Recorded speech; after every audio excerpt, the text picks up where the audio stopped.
शिर्डीमध्ये साई भक्तांची लूट सुरू असल्याचा प्रकार समोर आलेला आहे। शिर्डीमध्ये एका साई भक्ताला 200 रुपयांचा गजरा 2000 रुपयांना विकल्याचा धक्कादायक प्रकार समोर आला। शिर्डीमधील साई मंदिराच्या द्वारकामाई परिसरात हा प्रकार घडलेला आहे। शिर्डी नगरपालिका आणि मंदिर सुरक्षा विभागाने संबंधित विक्रेत्यावर कारवाई केली आहे। गजरा विक्रेत्यावर व्यवसाय करण्यास कायमस्वरूपी बंदी घालण्यात आली आहे।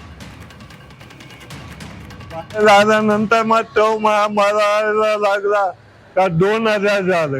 मी बोला इतके कसे काय, तर तो बोला माझा मोगरा भारी रेट आहे, सुगंधी दार आहे, चांगली क्वालिटी आहे, असं बोलून तो 2000 मागत होता।